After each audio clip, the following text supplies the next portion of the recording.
উচ্চশিক্ষা সমাপ্ত করতে বিদেশ যেতে চাওয়ায় কাল হয়ে দাঁড়ালো ঢাকা বিশ্ববিদ্যালয়ের আন্তর্জাতিক সম্পর্ক বিভাগের সহকারী অধ্যাপিকা রোমানা মঞ্জুরের। স্বামী হাসান সাইদের নির্যাতনের শিকার হয়ে এখন তার অন্ধ হবার উপক্রম, থেতলে গেছে তার মুখমণ্ডলও। বিস্তারিত জানাচ্ছেন রেজন ফয়েজ। হঠাৎ করে পিছন থেকে সে আমার চুল ধরে আমাকে বিছানার উপর ফেলে প্রথমেই অ্যাটাক করেছে আমার আয়।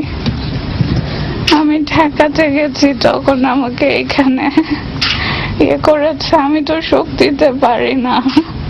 এরপর আমাকে চোখের মধ্যে 2 আঙ্গুল ঢুকিয়ে কি করেছে আমি কিছু জানি না। যখন আমি দেখতে পাচ্ছি না তখন আমি প্লিড করেছি, আমি কেঁদেছি।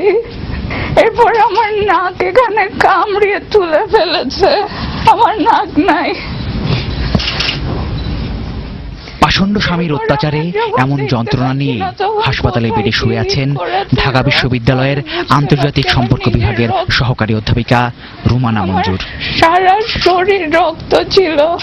ঘটনার সূত্রপাত উচ্চশিক্ষার জন্য রোমানার বিদেশে যাওয়া নিয়ে। গত বছরই রোমানা উচ্চশিক্ষার জন্য কানাডা যান। এবছর 12ই মে দেশে ফিরে আসেন তিনি। আগামী অক্টোবরে থিসিস পেপার জমা দেওয়ার জন্য তার আবারও কানাডায় যাওয়ার কথা ছিল, কিন্তু তার বেকার স্বামী কিছুতেই তাকে দেশের বাইরে যেতে দেবেন না। এ নিয়েই গত কয়েকদিন ধরে দুজনের মধ্যে চলছিল ঝগড়া। কানাডা থেকে আসার পর থেকে আমাকে অনবরত বিভিন্নভাবে অ্যাবিউজ করা, তারপরে বিভিন্ন রকম। এটা আমি ইউনিভার্সিটিতে পর্যন্ত কারোর সাথে দেখা পর্যন্ত করিনি। আসার পর রোমানার স্বামী হাসান বুয়েট থেকে পড়ালেখা করেছেন, তবে তিনি চাকরি বাকরি কিছুই করতেন না। আগে ব্যবসা করলেও এখন সম্পূর্ণ বেকার, থাকেন শ্বশুরবাড়িতে ঘর জমায় হয়ে।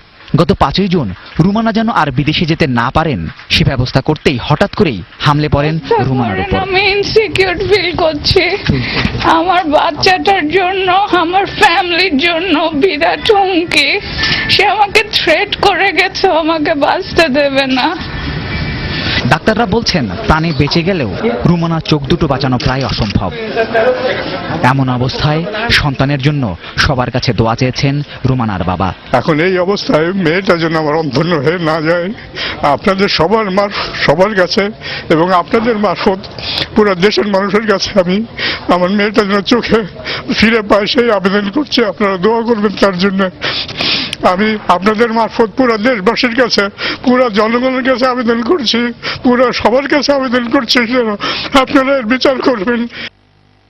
এ ঘটনায় ধানমন্ডি থানায় মামলা হয়েছে, তবে পুলিশ এখনো রোমানা অস্বীকার করেন। এতদিন বলি নাই, করেছিলাম, লুকাইছিলাম। নাবিদ তাহিরের দিন, তাহের 25 বছর বয়স, আমার স্ত্রী থেকে 10 বছরের ছোট। তার সাথে সে ওখানে স্বামী স্ত্রীর মতো ছিল, আর আমি আমার মেয়েকে এখানে মায়ের মতো পেলেছি। তুলার মধ্যে করে যেভাবে পালে। আমার অ্যাপার্টমেন্টের দলিল তার কাছে, আমার চেক বুকে সিগনেচার করে রেখে দিয়েছে 2টা রিকুইজিশন স্লিপ তার কাছে। যখন আমি বাজে ব্যবহার করে এবং সে বলতে থাকে তার একটা ফ্রেন্ড আছে লিমা জাফর নাম, অস্ট্রেলিয়ার, সে 2 জামাই বাচ্চা পালে, আমাকে ওই স্ট্যাটাস মেনে নিতে হবে এবং স্বামীগিরি ফেলাতে পারবো না। ওকে আল্লাহ হেদায়েত দেয় নাই। ওর বাবা মাকে আমি দেখিয়েছি, কোনো লাভ হয়নি। এরপর যখন এই ঘটনা ঘটে তখন ও ওই ছেলের সাথে কন্ট্যাক্ট করছিল। আমি ইন্টারনেট থেকে ওই ছেলের ফেসবুক থেকে ফ্রেন্ডশিপ লিস্ট থেকে ওর ক্যান্সেল করি ওটা। এটা ঝাঁপায় পরে আমার চশমা খুলে ফেলে। আমি এমনিও 80% ব্লাইন্ড। এই ট্যাবলেট খাওয়া দেওয়ার পরে আমি 5%ও দেখি না। এরপরে কি হয়েছে ভাই আমি জানি না। রোমানার চোখ কিভাবে ক্ষত বিক্ষত হলো সাংবাদিকদের এমন প্রশ্নের জবাবে সাইদ বলেন, রোমানা নিজেই এগুলো করেছে। টর্চার আমি করি নাই, টর্চার ও আমার সাথে করছে। আমার সাথে করেছে। আমি অত্যাচার করিনি। ওর জন্য আমি আর আমার মেয়ে ক্যালেন্ডারে দাগ দিয়ে আমাকে আর টর্চার করেন না ভাই।